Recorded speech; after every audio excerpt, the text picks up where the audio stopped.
You're out. Don't come back. We're moving on without you. That was my mother's voice. Flat, rehearsed, final, on a voicemail she left at 9:47 on a Tuesday night. No argument beforehand, no warning. Just a 31-second recording that erased 27 years of being the daughter who paid every bill, covered every emergency, and never once said no. I listened to it twice. Then I texted back one word. Okay. What my family didn't know was that okay wasn't surrender. It was authorization, my own to myself, to stop being their safety net. Within 72 hours, the family trust was frozen, the house deal was dead, and their lawyer was leaving messages I had no intention of returning. 46 missed calls by morning, and a text from their attorney that said, "We have a serious problem."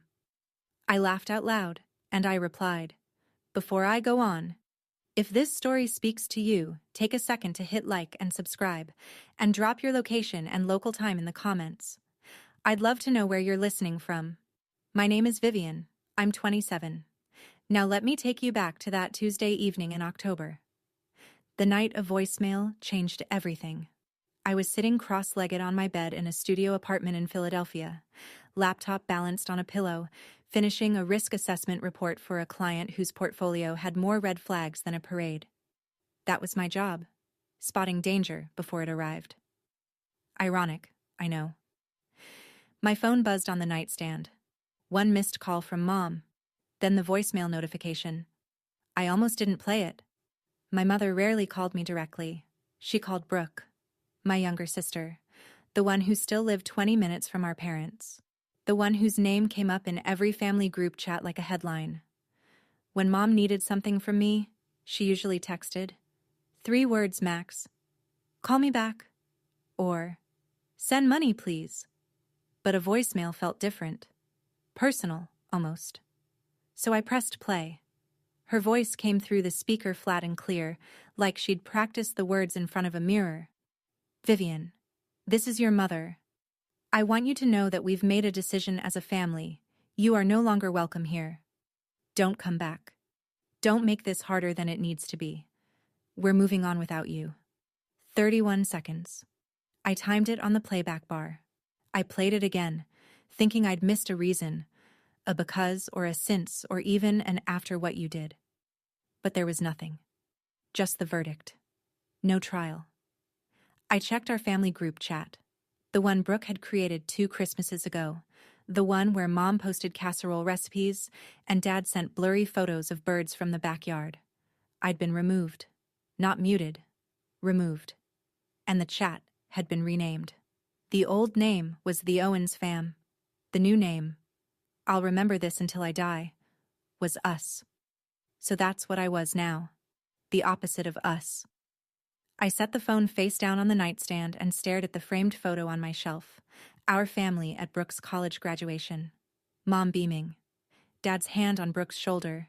Me on the far right, half cropped by whoever took the picture. I should have seen it then. For 10 minutes, I did nothing. Just sat there with my hands in my lap, listening to the upstairs neighbor's TV bleed through the ceiling. Laugh track. Someone up there was watching a sitcom while my whole family voted me off the island. The first instinct was the old one. Call back. Apologize. Even though I didn't know what for. Ask what I'd done wrong. Promise to fix it. That was the pattern I'd been running since I was 14. Absorb the blame, patch the crack, keep the peace. My thumb hovered over Mom's name in my contacts, but something caught, like a gear that finally stripped. Maybe it was the way her voice sounded. Not angry, not hurt, rehearsed. Or maybe it was the timing.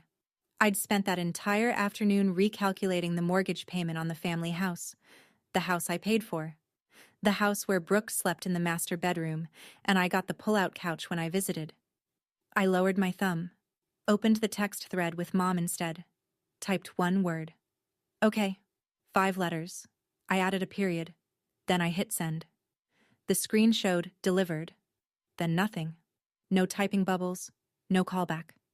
Just silence, which told me everything. She expected me to chase, beg, explain. When I didn't, she had no script for that. I couldn't sleep. Not because of sadness. That would come later, around 3 a.m., brief and sharp like a muscle cramp. No, I couldn't sleep because my brain did what it always does under pressure. It went to work. I opened my laptop and created a new spreadsheet. Title: Family Financial Obligations, V. Owens. Column A, Item. Column B, Monthly Amount. Column C, Duration. Column D, Total. I started typing, and what came out of those columns, line by line, was the price of being the dependable daughter. It was so much higher than I thought. Mortgage on the family house, $1,850 a month. I'd been paying it for 3 years. That alone was $66,600. Health insurance for mom and dad, $640 a month. 2.5 years, $19,200. Brooke's car loan, the white SUV she posted on Instagram with the caption, "Blessed." $380 a month, 14 months, $5,320. Then the emergencies, dad's back surgery copay, the roof leak that needed fixing before winter, Brooke's security deposit when she moved out, then moved back, then moved out again. The dental bill mom forgot to mention until it went to collections. By 2 a.m., I had it all on one screen. I leaned back and looked at the total cell, bolded in the bottom right corner. $143,214. I'd contributed more than my annual salary, over 6 years, to people who had just cut me off with a voicemail. But the number wasn't even the worst part. The worst part was what I found when I pulled up the supporting documents I kept in a cloud folder. The same compulsive record-keeping habit that made me good at my job. I was the co-signer on the mortgage. My name was on the deed as co-owner. I was the sole trustee of my grandmother's trust fund, $86,000 she'd left for the family's education and medical needs, managed by me because Grandma said I was the only one she trusted with money. Every critical financial thread holding my family's life together ran through my name.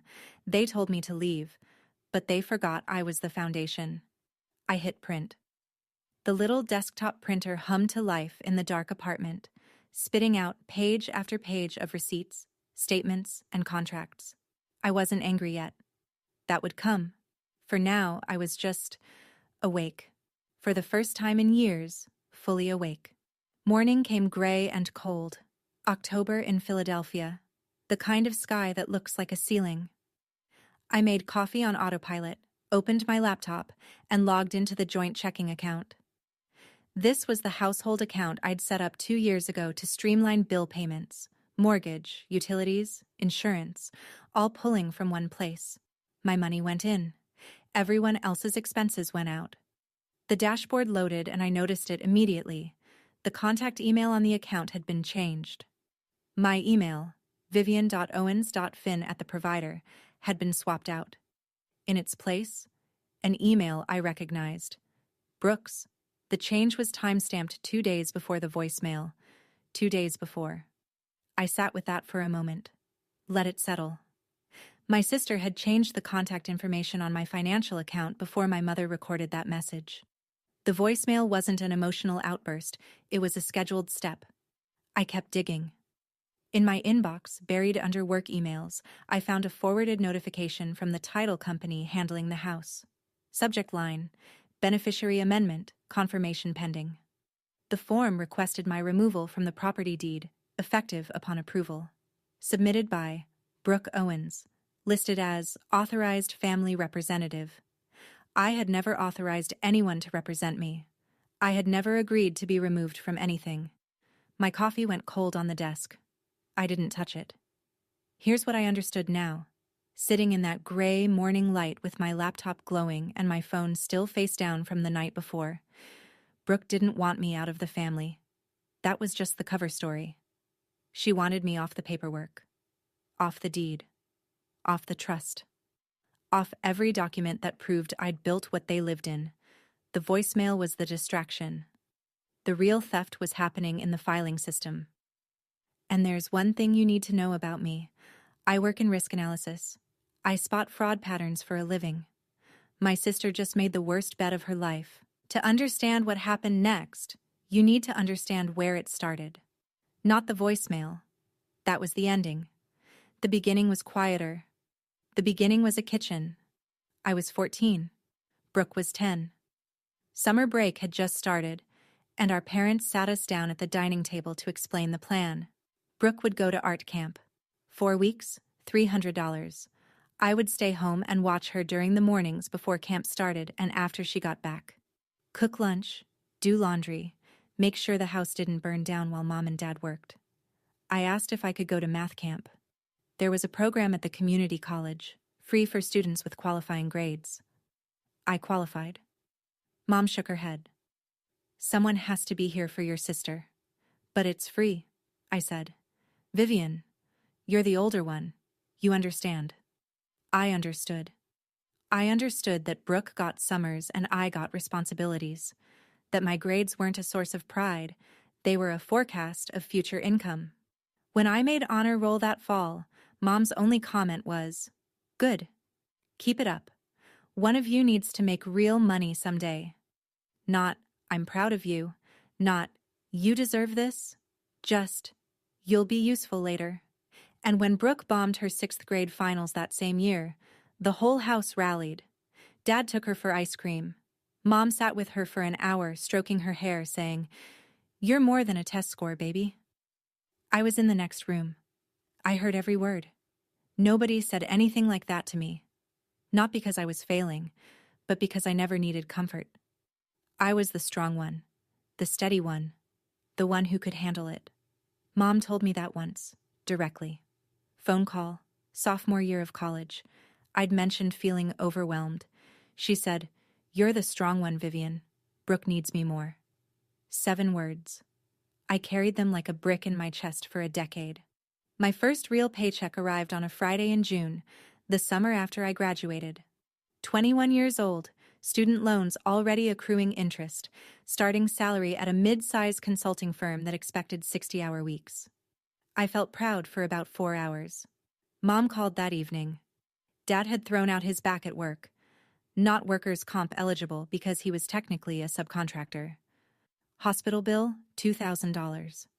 Could I help? I sent it that night. Didn't hesitate. 3 weeks later, Brooke needed a security deposit for her first apartment, $1,200. She was 17, about to turn 18, heading to cosmetology school. I asked Mom carefully, "Does Brooke have any savings?" The silence on the other end was a weapon. Then, "She's your baby sister, Vivian. She's starting out. How can you even ask that?" I sent the $1,200. My own student debt, $38,000, sat untouched. No one asked about it. No one offered. It wasn't even a topic. The assumption was simple. Vivian's fine. Vivian handles things. Vivian doesn't need help because Vivian never asks for it. That first year out of school, I sent home close to $14,000, not in a lump sum, in cuts. A few hundred here, 1,000 there. Always urgent. Always. Just this once. Just this once became every month. They never said thank you. I don't mean they forgot once. I mean the words were never spoken. Not in text. Not on the phone. Not at Thanksgiving when I flew home on a budget airline and ate dinner at the table I'd financially rebuilt. My birthday that year? Mom forgot. She posted a throwback photo of Brooke on Facebook that same week. Brooke's birthday 2 months later? Party at the house. I was asked to order the cake and pay for it. The last month of that year, I ate ramen for 9 days straight because my checking account was empty. I didn't tell anyone. Because if I had, Mom would have said I was being dramatic, and I believed her. That's the part that hurts the most. 3 years before the voicemail, Mom called with what she described as a family opportunity. She and Dad wanted to buy a house, a 3-bedroom outside the city, quieter neighborhood, better schools nearby for whenever grandkids come. She said it like a dream they'd earned. The reality was simpler. Their credit was destroyed. Dad's medical debt, a missed car payment from years ago, A collections notice Mom had ignored until it went to a judgment. No lender would touch them. So Mom asked me, "Just co-sign, Vivian. Your credit is perfect. The house will be in my name, but you'll be on the loan and the deed. It's the family home. Someday it belongs to both of you girls." I said yes. I didn't hire a lawyer. I didn't ask for a written agreement beyond the mortgage paperwork itself. Because the voice in my head, the one Mom had installed, said, "Family doesn't need contracts. If you ask for one, you don't trust us. And if you don't trust us, you're not family." So I signed, co-signer on the mortgage, co-owner on the deed, though Mom was listed as the primary owner. And from that month forward, the $1,850 payment came out of my account like clockwork. Brooke moved in immediately, took the largest bedroom, decorated it, posted photos, home sweet home. When I visited, which wasn't often because I was working overtime to cover the payments, I slept on the pull-out sofa in the den. I paid for a house where I slept on a couch. About 6 months before the voicemail, I overheard something during a family call. Mom's voice in the background talking to Brooke. She didn't know I was still on the line. She said, "Once we refinance, we can pull some equity out. Don't worry about Vivian. I'll handle her." Handle me. Like a line item. Like a problem. I didn't say anything. I told myself I'd misheard, but my hands were shaking when I put the phone down, and the spreadsheet I'd been working on blurred in front of me. My grandmother, Mom's mother, died 4 years ago. Lung cancer, fast and cruel. She went from diagnosis to funeral in 11 weeks. But Grandma was sharp until the very end. 2 months before she passed, she updated her trust. $86,000, set aside for the family's education and medical expenses. And she named one trustee to manage it. Me. Not Mom. Not Brooke. Me. I remember the lawyer reading it out and Mom's face going still. She didn't argue. Not then. Not in front of the attorney. But later, in the car, she said, "Your grandmother didn't understand how things work. That money should be managed by the family, together." "I am the family, Mom." She didn't answer. The trust sat quietly for 3 years. Then Brooke came calling. She wanted $15,000 for a business venture. An online resale shop she'd seen someone run on social media. No business plan. No projections. Just vibes and a link to a wholesaler. I said no. Not to hurt her. Because the trust terms were specific. Education. Medical. Not startup capital for an idea with no structure. Brooke cried. Of course she did. She called Mom. Mom called me. "Your grandmother would have wanted to help Brooke. You're being controlling." "I'm following the trust document, Mom. That's literally my legal job." Brooke didn't speak to me for 2 months after that, and during those 2 months, I found out from a cousin that Brooke had been telling the extended family I was hoarding Grandma's money and probably spending it on herself. I never corrected the record. I was too tired of fighting ghosts. But here's the part that mattered. The part I didn't realize would become a weapon. 2 months before the voicemail, Brooke called me, said she wanted to clear the air. Her voice was warm, almost sweet, sisterly in a way she hadn't been in years. We talked for 40 minutes, and at one point her guard dropped. Or maybe she just got careless, and she said it. "Honestly, Viv, I just need you out of the trust and off the deed. Then everything gets simpler. For everyone." She said it like it was reasonable, like asking me to step aside from my own life was a favor I should want to do. What she didn't know, what she couldn't have known, was that I'd been recording the call. Not to trap her. I record important calls as a professional habit. My app flags any call over 10 minutes with a family contact and auto records with a disclosure tone at the start. Brooke either didn't hear it or didn't care. I saved that file in 3 places: cloud, USB, an email to myself with the subject line, "just in case." Lying in bed that night, I kept circling back to one question. Why did Brooke need me gone so badly? We grew up in the same house. I made her lunch when Mom worked late.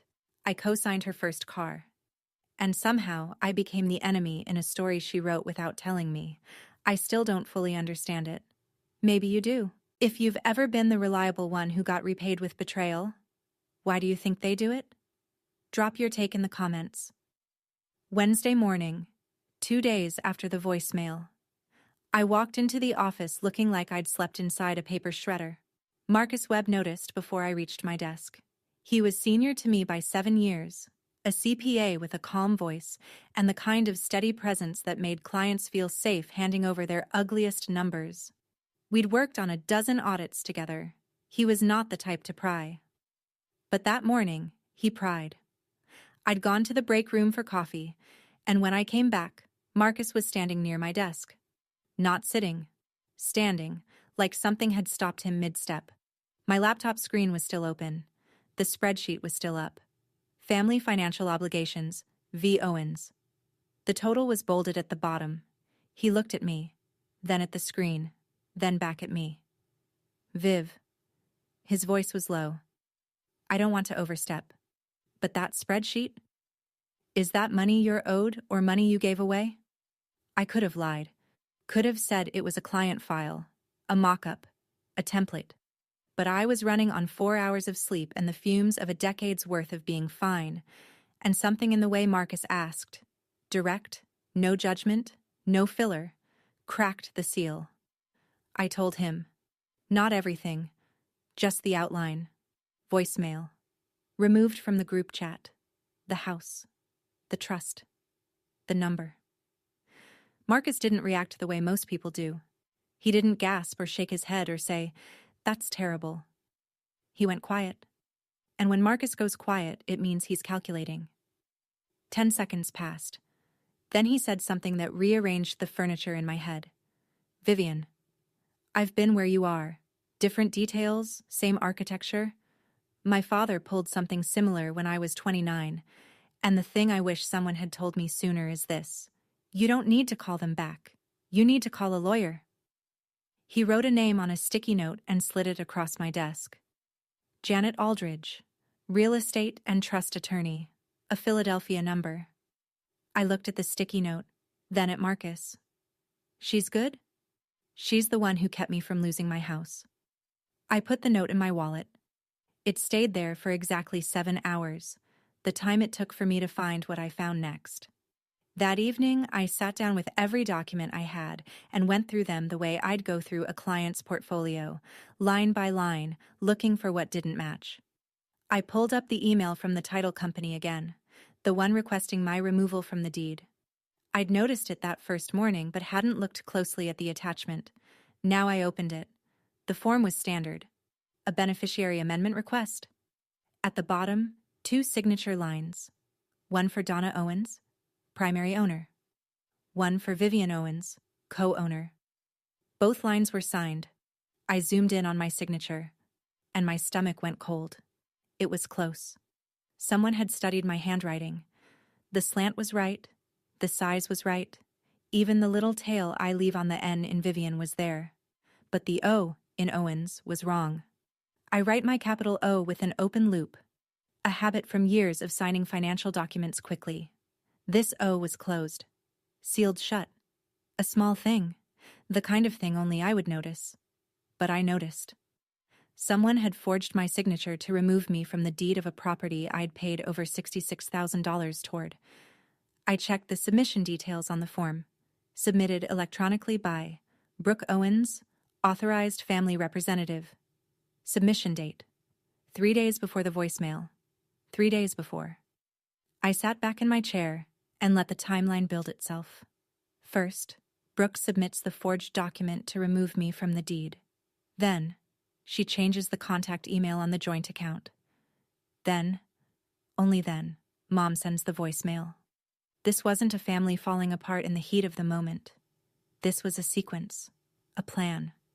Step 1, Step 2, Step 3. My removal from the paperwork first, then my removal from the family, so I wouldn't be looking at the documents while they pushed me out the door. My sister didn't just betray me, she ran a project plan. And in my line of work, a project plan leaves a trail. I called Janet Aldridge the next morning. Her assistant put me through in under 3 minutes once I mentioned the words forged signature and pending title amendment. Janet's office was in a converted brownstone near Rittenhouse Square, bookshelves floor to ceiling, a glass desk that reflected the overhead lights, and a chair so firm it seemed designed to keep clients focused. She offered me water. I declined. I didn't want to be comfortable. I wanted answers. I placed the folder on her desk. Everything. Mortgage contract, deed, the forged amendment form with both signatures, the email from the title company, the spreadsheet, $143,000, itemized, and the bank notification showing Brooke had changed the contact email on the joint account. Janet went through each page the way a surgeon reads a scan. Slowly, no expression, glasses halfway down her nose. She laid the forged signature next to my real one from the original mortgage contract and studied the two side by side. Then she took off her glasses and looked at me. "Miss Owens, you have 2 problems and 1 advantage." She tapped the forged form. "Problem 1. Someone committed fraud using your identity. The signature discrepancy alone could support a forgery claim." She tapped the title company email. "Problem 2. A refinance is pending on a property you co-own, without your knowledge or consent." "Both are serious." She paused. "Your advantage is straightforward. You're the co-signer. You're the co-owner. You're the sole trustee of a family trust. Nothing, not the refinance, not the title change, not a single dollar from that trust, moves without your actual signature. And your actual signature is the one thing they couldn't get." I sat with that for a moment, then asked the question that had been building since Tuesday night. What happens if I just stop? Stop paying the mortgage. Stop signing anything. Stop being the infrastructure. Janet folded her hands. Then the whole thing collapses under its own weight. The bank issues a notice. The refinance dies. The trust stays locked. All of it. Every financial arrangement they depend on stalls until you decide otherwise. She let that land. Then added, almost gently, "There's one more thing you should know. A forged signature on a deed amendment isn't just a civil matter. In Pennsylvania, that can be charged as a felony. I'm not saying you need to go there, but you should know you could." My chair suddenly felt a lot less uncomfortable. That night, back in my apartment, I opened the recording app on my phone. I hadn't listened to Brooke's call since the night it happened 2 months ago. At the time, I'd filed it under annoying but harmless. Just Brooke being Brooke, trying to get what she wanted with a soft voice and a sideways ask. Now, with everything I knew, it sounded completely different. I put my earbuds in and hit play. Brooke's voice filled my head, warm and casual, the way she gets when she wants something but hasn't asked for it yet. "I'm just saying, Viv, you're so busy all the time. You've got your career, your apartment, your whole life up there. Wouldn't it be easier if you just stepped back a little? Let Mom handle the trust stuff. And the house, honestly, if your name wasn't on it, you wouldn't have to worry about the payments anymore. That'd be a relief, right?" I remembered thinking, at the time, that she was being clumsy but not malicious. Just Brooke, trying to simplify her world. Then came the line, minute 32 of the recording. "I just need you out of the trust and off the deed. Then everything gets simpler. For everyone." I paused it, rewound, played it again. "I just need you out of the trust and off the deed. Need, not want, not, it might be nice if, need." She'd told me exactly what she was going to do. She'd said it out loud into a phone that was recording, after an app disclosure tone she either ignored or didn't hear. And then, when I didn't volunteer to disappear, she forged my name and had Mom deliver the eviction notice disguised as a family decision. I saved the file again. Cloud, USB, email to myself. 3 copies. Because in my family, the truth has a habit of going missing. I didn't know yet when I'd use it, or how, but I knew this. That recording was the one card Brooke didn't know I held, and I was going to wait for exactly the right table to play it on. Friday afternoon, Janet's office. I sat across from her with a legal pad I'd filled on both sides. She had a matching one. "Let's walk through this," she said, "step by step. What you can do, what's within your rights, and what the consequences will be. For them, and for you." Step 1. Notify the bank that the deed amendment form was submitted with a forged signature. Janet would send a formal letter with supporting evidence. My real signature from the original mortgage versus the fake on the amendment. The bank would be legally required to freeze the refinance transaction pending investigation. Step 2. As sole trustee of Grandma's trust, I had full authority to freeze all distributions. No court order needed. No approval from any family member. One signature from me, one phone call to the trust management institution, and $86,000 goes into lockdown. Step 3. Stop the automatic mortgage payments. I was the cosigner, not the primary borrower. Donna was the primary. If I stopped paying, the obligation reverted entirely to her, and her credit score couldn't support the loan on its own. The bank would issue a formal notice within 30 days. If she couldn't catch up or refinance independently, the foreclosure clock would start. Step 4. Janet sends a cease and desist letter on my behalf, notifying the family that I was withdrawing from all shared financial obligations effective immediately. I listened to each step, nodded at each one, then asked the question my gut wouldn't let go. If they lose the house... Janet didn't blink. "Vivian, they told you to leave. You're leaving. You're not taking the house from them. You're removing yourself from a loan they can't service without you. If that causes a collapse, the structure was never sound." I picked up the pen and signed the authorization letter. The pen felt heavier than it should have. Not because I doubted the decision. Because I knew. Once that ink dried, there was no undoing it. No quiet resolution, no late-night phone call that puts everything back in the drawer. This was the sound of a bridge I didn't burn. I just stopped being the bridge. Monday morning, I drove to the bank that managed Grandma's trust during my lunch break. The branch was quiet. A few customers at the teller windows, soft music I couldn't name, the hum of fluorescent lights. I sat down with a trust officer named Dan, a pleasant man with a blue tie and a pen. He clicked nervously when he talked.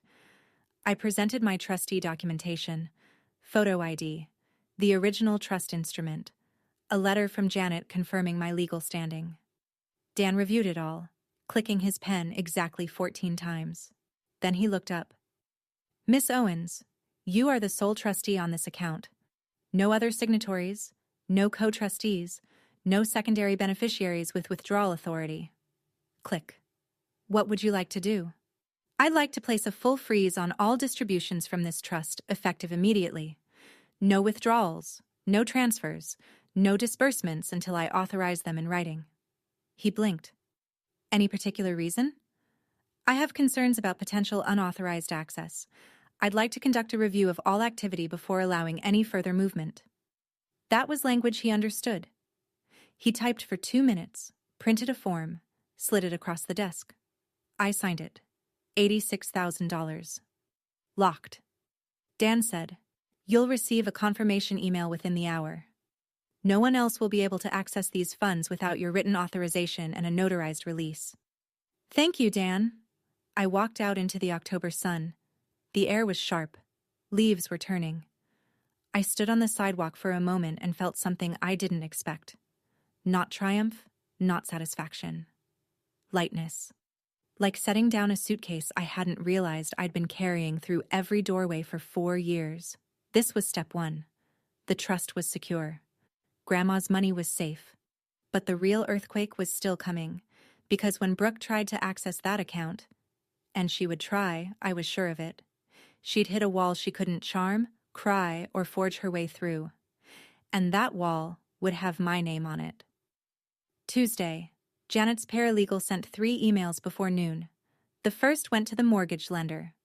A formal notice of signature fraud on the deed amendment form, accompanied by a side-by-side comparison of my real signature and the forged one, plus my sworn affidavit confirming I had never authorized the change. Janet's letter requested an immediate hold on all pending transactions related to the property until the bank completed its internal review. The second email went to the same lender, notifying them that I, as co-signer, was terminating my automatic payment authorization effective the next billing cycle. The letter cited my legal right to cease voluntary payments on a loan where the primary borrower, Donna Owens, had initiated unauthorized modifications without my consent. The third email went directly to the Owens family, care of whatever email address Donna had on file, as a formal cease and desist. It stated, in clean legal language, that Vivian Owens was withdrawing from all shared financial obligations, that no further payments would be made on the mortgage, insurance, or any other joint expense, and that all future communications should be directed to Janet Aldridge, attorney at law. 3 emails, 12 attachments between them, 3 clicks of the send button. By 4 p.m. that afternoon, the mortgage lender had responded.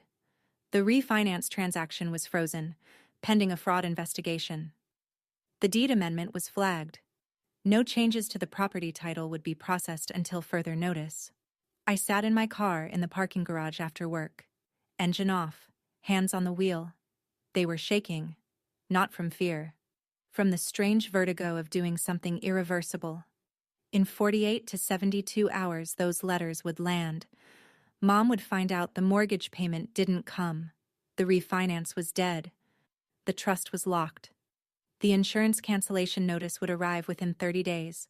Every single safety net I'd built under them, every invisible thread of money and signatures and reliability, was gone. Not cut. Just released. The way you let go of a rope when the person on the other end tells you they don't need you anymore. I turned the key, pulled out of the garage, drove home through Philadelphia traffic with the windows down, cold air filling the car, and waited for my phone to start ringing. It wouldn't take long. It took exactly 51 hours. I was at my desk Thursday morning reviewing a client's exposure report when my phone started buzzing. Not the polite single vibration of a text, the long, insistent pulse of a call. Then another. Then another. I didn't look right away. Finished my paragraph. Saved the file. Then flipped the phone over. 19 missed calls from Mom, 8 from Dad, 14 from Brooke, 5 from a number I didn't recognize, 46 total. The texts were stacked like bricks. Mom. Vivian, call me right now. Mom. This is not a game. Mom. Something happened with the bank and you need to fix this. Brooke. Viv, what did you do? Brooke. The refinance is frozen. They said your lawyer sent something. Brooke. Call me, now. Dad. Honey, please call back. Your mother is very upset. Dad. We need to talk about the house situation. And then, the one that made me set my coffee down and read it twice. An email from the unknown number. Professional letterhead. Gregory Pratt, attorney at law, representing Donna Owens. Dear Ms. Owens, I represent your mother, Donna Owens, regarding the residential property at address. It has come to our attention that several financial actions have been taken that directly impact our clients' interests. We would like to arrange an immediate conversation to discuss resolution. Please respond at your earliest convenience. And at the bottom, almost an afterthought, we have a serious problem. I read it one more time, then I leaned back in my chair, and I laughed. Not a bitter laugh, not a villain laugh. Just the startled, involuntary sound of a woman who'd spent 6 years answering every phone call on the first ring, and who had just watched 46 calls go to voicemail. 46. That number keeps playing in my head because I remember thinking, that's roughly 1 for every $3,000 I gave them. Funny how fast we're moving on without you becomes, call us back immediately.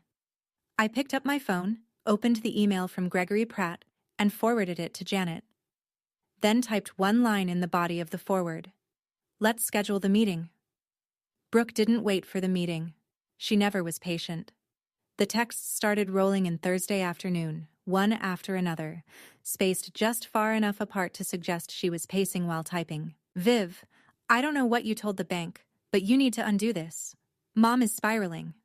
Then, 12 minutes later, this isn't about you and me, okay? This is about the family.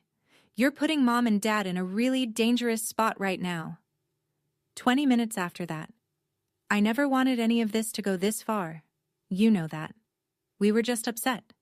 People say things when they're upset. And the closer, the one she must have thought was her ace. You're being really, really selfish right now, Vivian. Like, unbelievably selfish. I sat at my kitchen counter and read each message carefully. Not because I needed to understand them. I understood them perfectly. I read them because I wanted to catalog the pattern one more time before I stopped engaging with it forever. Message 1. Deflect. Make it about what I did, not what she did. Message 2. Invoke the family shield. Weaponize mom and dad to trigger my guilt. Message 3. Minimize. Rewrite the voicemail as a heat-of-the-moment mistake. Erase the forged signature, the changed email, the 3-step plan. Message 4. The label. Selfish. The word she knew I'd been running from since I was 14 years old. 4 messages, 0 apologies. No mention of the voicemail. No mention of the forged signature. No mention of the deed amendment she submitted under my name without my consent. Same Brooke, same playbook. Just louder now that the stakes were real. I typed back 1 message. Have your lawyer contact mine. And I attached Janet's business card as a contact file. 30 seconds of silence, then 3 gray dots appeared. Disappeared. Appeared again. Are you serious right now? I closed the app, set the phone on the counter, screen down. Then, 1 last message from Brooke. I saw it in my notification banner before I silenced the thread. Fine, but don't blame me for what happens next. I almost smiled, because that sentence, "Don't blame me for what happens next," was the most honest thing Brooke had said in years. She was already planning her next move, and she wanted cover in advance. The difference now was that I was planning too, and my plans came with documentation. Friday evening. I was making dinner. Pasta, nothing fancy, something to do with my hands. When my phone rang. Dad's number. I picked up because the last time Dad called twice in 1 week was when he went to the ER. Muscle memory. The responsible daughter answering the responsible phone call, but it wasn't Dad. Vivian Marie Owens. Mom's voice. Full name. The tone she uses when she wants you to feel 11 years old again. I don't know what has gotten into you, but you are destroying this family. Your father hasn't slept in 3 days. The bank sent a letter about the mortgage. The insurance company says our coverage is ending. And now Brooke tells me you're hiding behind a lawyer like we're strangers? I turned the burner down to low. Mom, you sent me a voicemail telling me not to come back. I'm doing what you asked. That was because I was upset. You know how I get. But this, freezing accounts, stopping payments, this is you being vindictive on purpose. I stopped paying for things that aren't mine anymore. You told me I'm not family. If I'm not family, I'm not financially responsible for the family. Silence. 2 beats. 3. Then, after everything I sacrificed for you, after all the years I poured into raising you, this is how you repay me. There it was. The script. The same guilt trip that had kept me writing checks for 6 years. I sacrifice, you owe. The eternal family ledger where my side was always in the red. Mom, I'm not repaying anything. I'm done paying. There's a difference. Her breath went sharp. You will regret this, Vivian. I'm telling you. You will look back on this moment and be ashamed. Maybe. But if I'm ashamed, it'll be for my own reasons. Not because you told me to be. I hung up. Set the phone down next to the stove. My hands were trembling. The pasta water was boiling over, hissing on the burner. I wasn't crying. Or, if I was, it wasn't from guilt. It was from the kind of grief that comes when you realize the person you keep hoping your mother will become doesn't exist. Never did. And no amount of mortgage payments was ever going to build her. I turned the burner off. I wasn't hungry anymore. But I noticed something, standing in that quiet kitchen with the steam curling around me. Donna hadn't mentioned the forged signature. Not once. Either she didn't know what Brooke had done, or she knew and decided it didn't matter. I wasn't sure which was worse. Saturday morning. My phone became a bulletin board of people I hadn't spoken to in months. Aunt Helen, Mom's younger sister, texted first. "Honey, your mother is beside herself. Whatever this disagreement is, can't you just talk it out? She says you're trying to take the house." Then Uncle Robert, Dad's side. "Heard some things through the grapevine. You know family comes first, right? Don't let money ruin what matters." Then a cousin I'd met exactly twice. "Hey, Vivian. Not sure what's going on, but Brooke seems really hurt. Just wanted to say you should probably call your mom." One after another. All morning. All with the same invisible fingerprints. I opened Facebook. I hadn't posted anything in weeks, but I had a feeling. And there it was. Brooke's latest status update, posted at 11 p.m. the night before. When your own blood turns their back on you over money, family should never be about transactions. Some people only care about control. Praying for healing. 47 likes. 22 comments. Hearts and prayer hands and "Stay strong, babe," from people who had no idea what had actually happened. One comment from Aunt Helen. "We love you, sweetie. The truth always comes out." Yes, I thought. It does. My chest tightened. The old reflex fired. The need to explain, to correct, to post my own side, to line up the receipts and show everyone the spreadsheet and the forged signature and the voicemail. I typed 3 different responses, deleted all 3. Then I remembered what Marcus had told me over coffee 2 days earlier, when I'd admitted I was terrified of being the villain in Brooke's narrative. "Don't fight the narrative on their turf," he'd said, stirring his coffee without looking up. "Bring the truth to the right room." The right room. Not Facebook. Not a group chat. Not a phone call where Mom can hang up when the facts get uncomfortable. A room with a table, with lawyers, with documents, where crying doesn't override evidence and I'm the victim has to compete with timestamps. I closed Facebook, opened my email, wrote to Janet. "I think it's time for the meeting, all of them, face to face, with everything we have." Janet replied in 11 minutes. "Agreed. I'll coordinate with Pratt. Friday, my office." 5 days. 5 days until every story Brooke had ever told would have to survive a conference table. I set my phone on the kitchen counter and poured myself a second coffee. My hands were steady. Monday afternoon.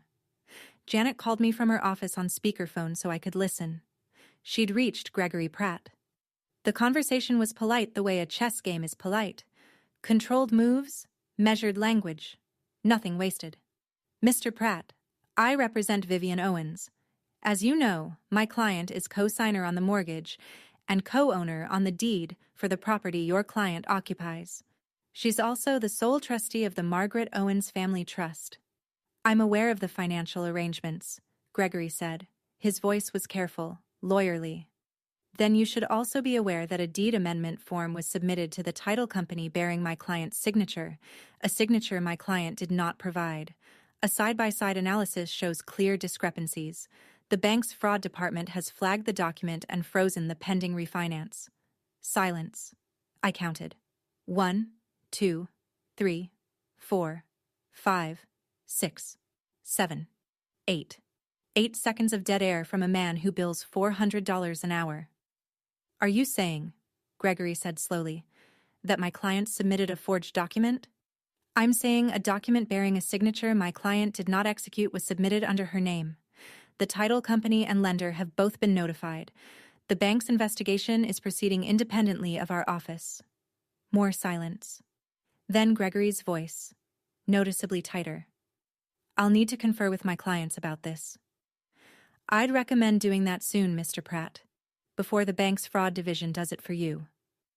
The call ended with a date confirmation for Friday. Janet hung up and turned to me. His pause told me everything.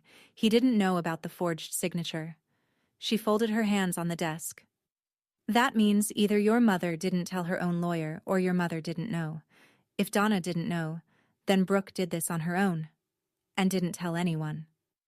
"She told one person," I said. "Me," on a recorded call. Janet's eyes narrowed, not in suspicion, in something closer to satisfaction. Friday's going to be very interesting. Wednesday evening, I was cleaning up after dinner, dish in the sink, water running, when my phone rang. Dad. Actually, Dad this time. Vivian. His voice was the quietest I'd ever heard it. Not angry. Not the rehearsed authority he sometimes borrowed from Mom. Just tired. The kind of tired that lives in the bones. Hi, Dad. The lawyer, our lawyer, called today. He said there's a problem with the house paperwork. Something about a signature that doesn't match. He paused. I let the pause stretch. The water was still running in the sink. He says someone may have signed your name on a form. That's correct. Do you... Another pause. I could hear him breathing. Do you know who did it? You should ask Brooke. The breathing stopped. Brooke? The form was submitted under her name, Dad. Authorized family representative. She submitted it 3 days before Mom sent me that voicemail. Silence. Long enough that I checked whether the call had dropped. It hadn't. The seconds counter was still ticking. You're sure about this? I have the submission records.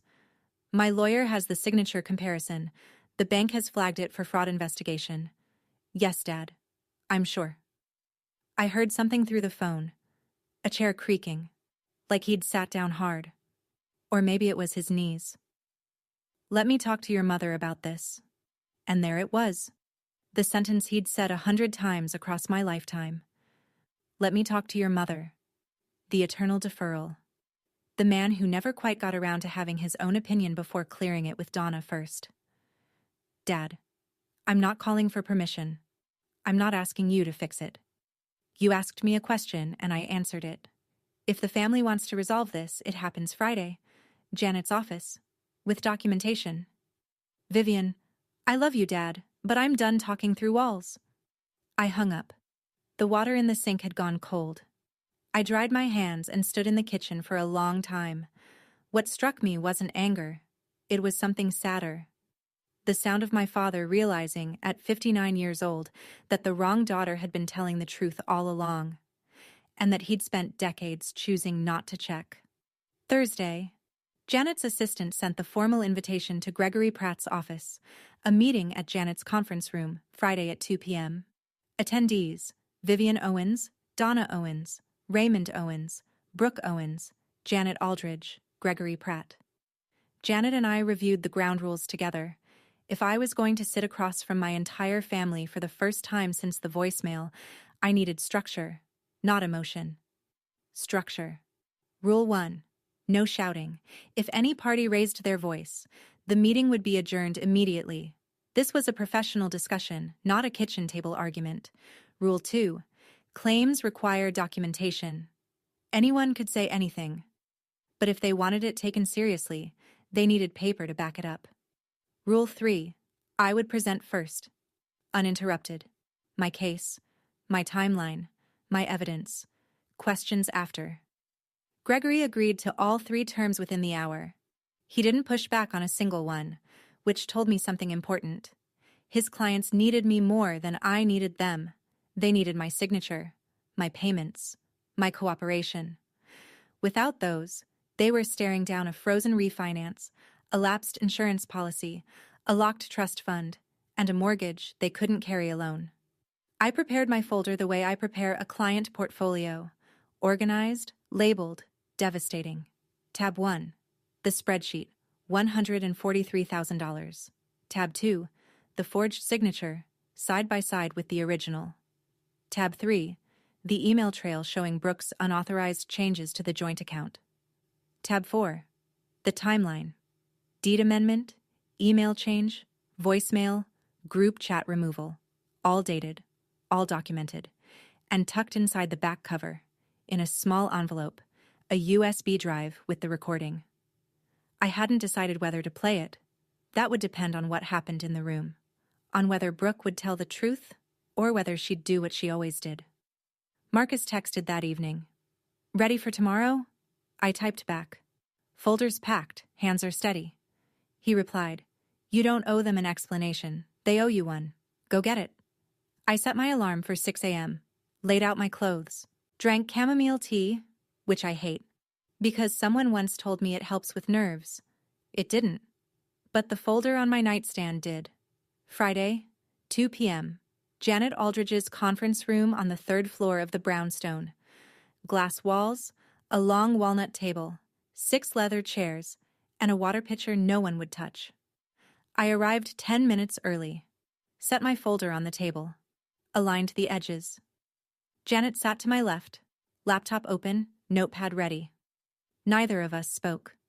The room smelled like printer toner and the faint lemon of whatever the cleaning crew used. At 1:58, the door opened. Mom came in first. Navy blouse, chin high, purse clutched against her ribs like a shield. She looked at me for exactly 1 second. Not at my face, but at my folder. Then sat in the far chair without a word. Dad followed. Gray polo, hands in his pockets. He glanced at me, and something crossed his face. Not quite guilt, not quite shame, something in between that didn't have a name. He sat next to Mom and folded his hands on the table. Then Brooke. She walked in last, which was deliberate. She wore a soft pink cardigan over a white shirt. Her eyes were red-rimmed, recently rubbed, maybe actually teary, maybe not. Her lower lip was doing the slight quiver she'd been perfecting since elementary school. She pulled her chair close to Mom's and reached for Mom's hand under the table. The performance was flawless. If you didn't know the script, you'd think she was the victim in this room. Gregory Pratt entered behind her. Gray suit. Firm handshake with Janet. A brief nod to me. He sat at the end of the table equidistant from both sides, which was technically neutral and practically useless. Janet opened. Thank you all for being here. This meeting exists to address the financial and legal issues that have arisen in recent weeks. Miss Owens will present first, as agreed by both counsels. She will not be interrupted. I opened the folder, looked up, made eye contact with my mother for the first time since a voicemail tried to erase me from the family. I'll start, I said, with a number. I slid the spreadsheet to the center of the table. 5 copies. 1 for each person, 1 for the record. $143,214. I let the number sit in the air. No one moved. That's what I've contributed to this family over the past 6 years. Mortgage payments on this property, $66,600. Health insurance for Mom and Dad, $19,200. Brooke's car loan, $5,320. Emergency expenses, surgeries, roof repairs, security deposits, dental bills. The rest.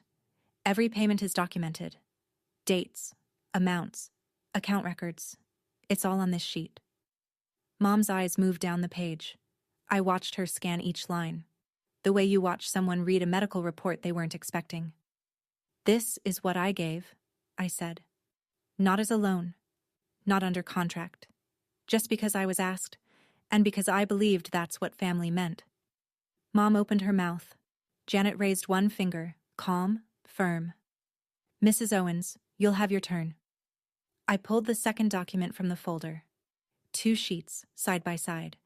I placed them flat on the table and turned them so everyone could read. On the left, my signature from the original mortgage contract, dated 3 years ago. On the right, a signature submitted on a deed amendment form requesting my removal from the property title. I paused. I did not sign this form. I did not authorize it. I did not know it existed until I discovered it in my email after being removed from this family by voicemail. Gregory Pratt leaned forward, studying the 2 signatures. His jaw tightened. The form was submitted electronically, I continued, by Brooke Owens, listed as Authorized Family Representative. 3 days before the voicemail. The room shifted. Not a sound. More like a barometric change. Dad's hand moved to his forehead. Gregory sat back in his chair, slowly. Brooke's grip on Mom's hand tightened. And Mom. Mom looked at the signatures, then at me. Then, for the first time since she walked into this room, at Brooke. What is this? She said. Someone forged my signature, I said, to steal my share of a house I paid for. I didn't say who. I didn't have to. Every eye in the room had already turned. Brooke let go of Mom's hand. That's insane. I didn't forge anything. Her voice climbed. Vivian is doing what she always does. She's manipulating the situation. She's making herself the victim because she can't handle that I didn't raise my voice. I didn't need to. Brooke. One word, flat, quiet. It cut through her sentence like a blade through paper. Before you finish that thought, I want you to hear something. I reached into the back cover of the folder, pulled out the small envelope, and removed the USB drive. Janet's laptop was already connected to a speaker on the table.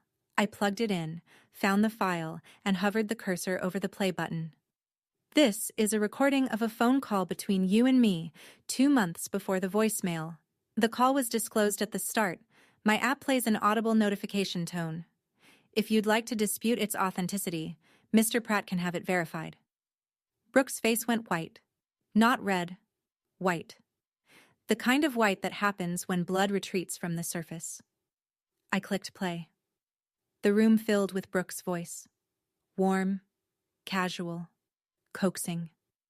I just need you out of the trust and off the deed. Then everything gets simpler. For everyone.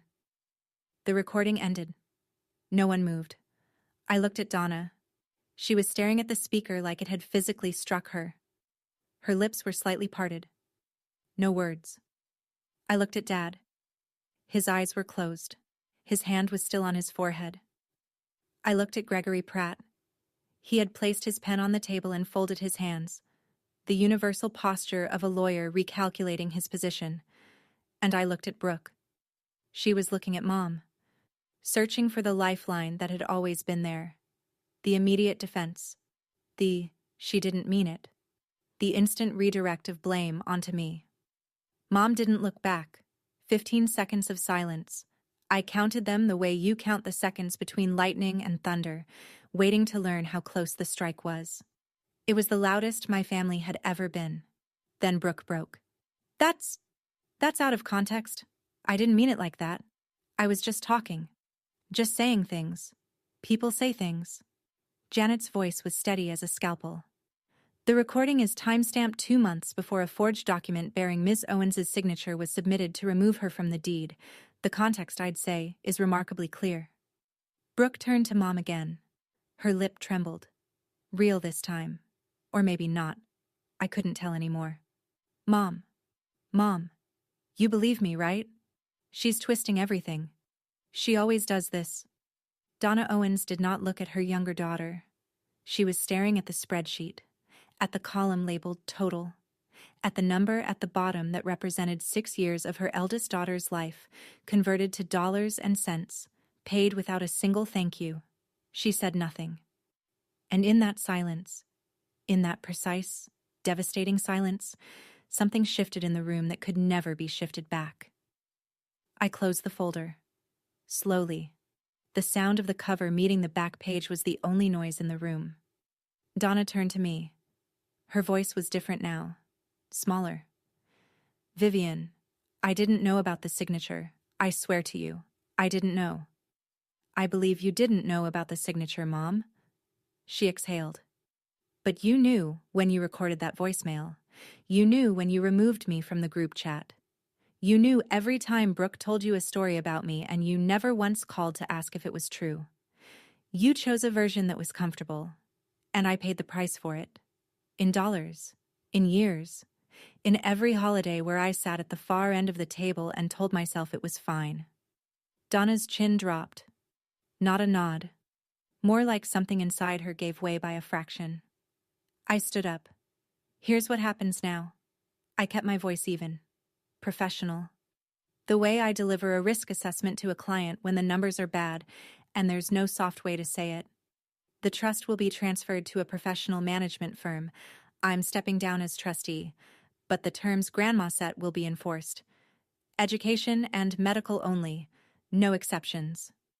I looked at the table. I'm withdrawing as co-signer on the mortgage. You have 60 days to find alternative financing or make a decision about the property. I will not make another payment.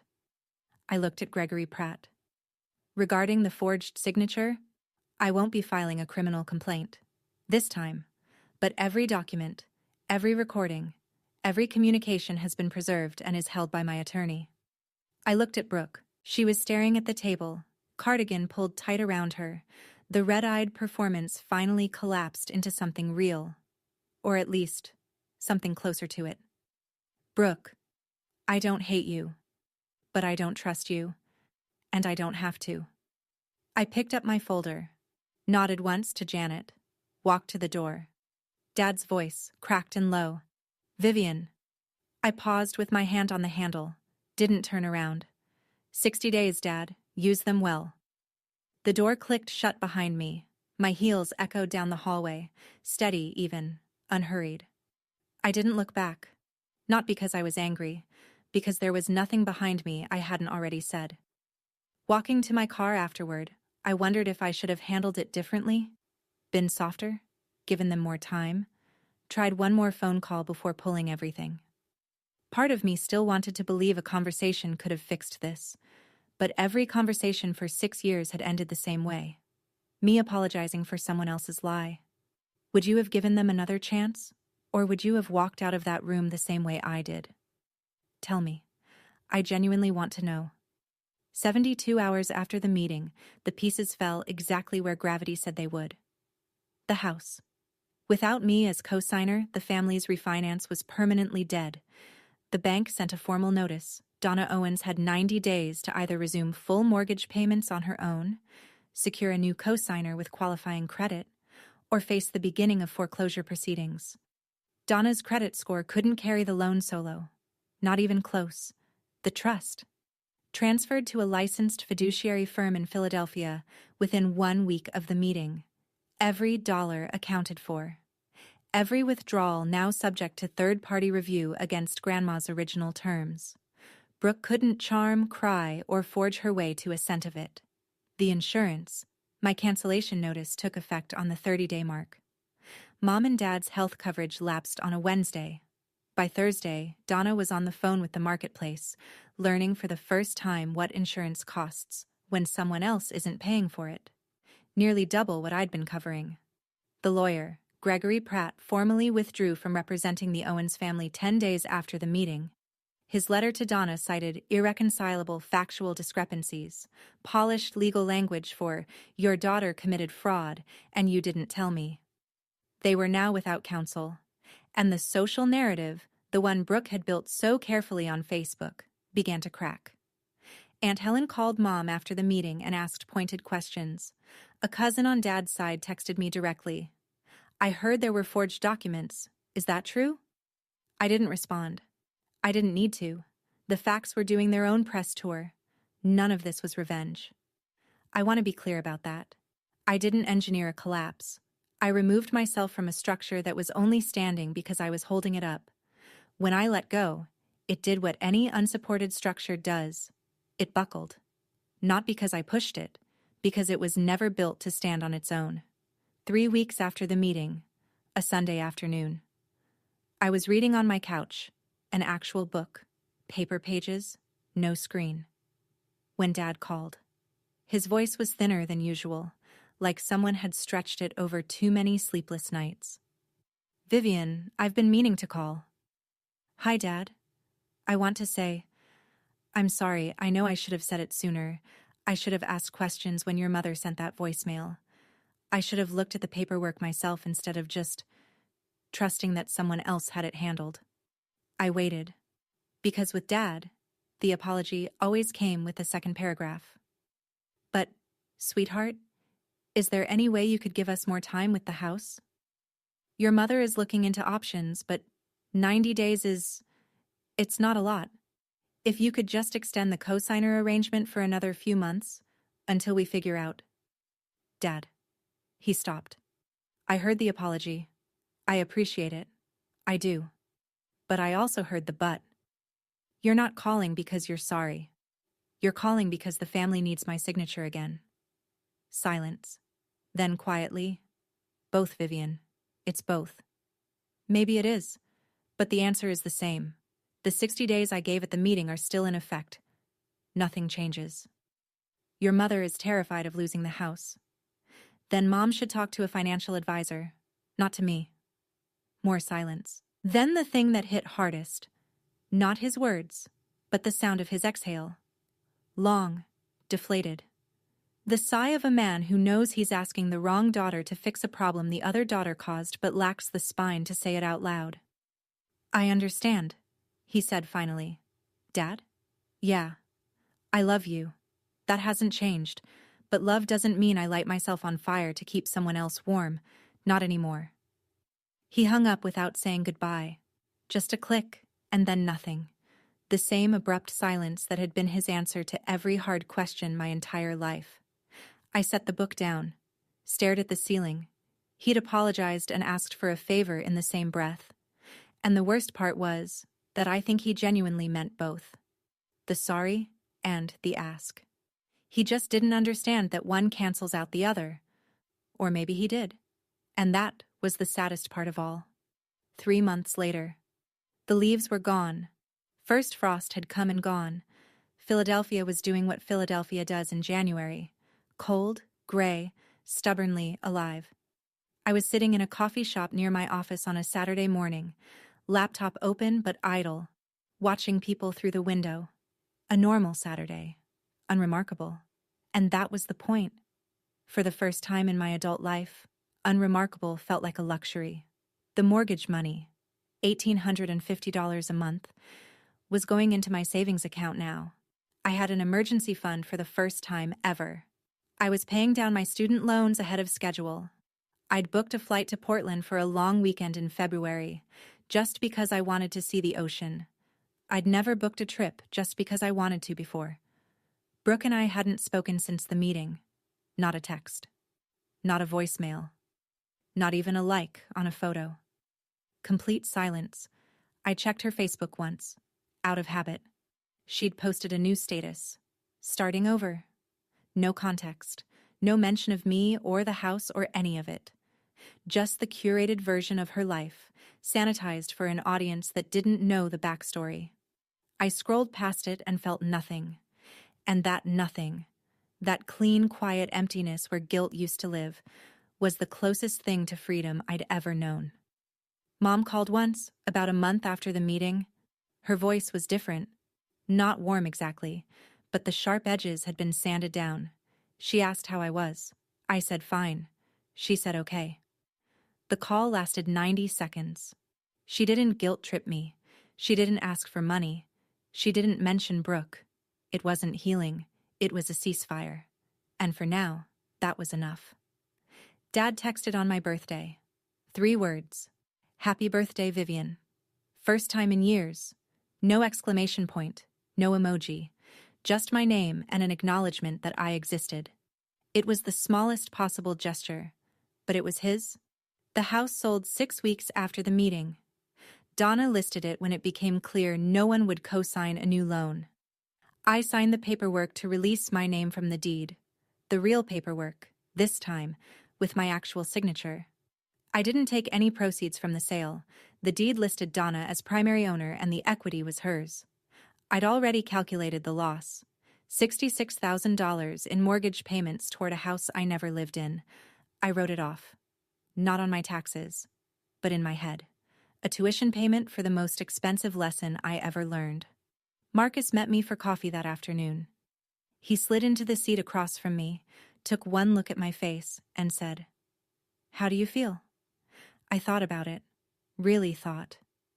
"Lighter," I said. Like I put down something I didn't realize I was carrying. He nodded. Didn't say anything else.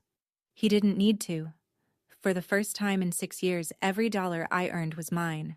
Not mine to give away. Not mine to sacrifice.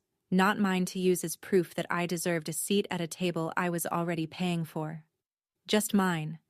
Quietly, unremarkably, beautifully mine. I'm not telling you this story so you'll hate my family.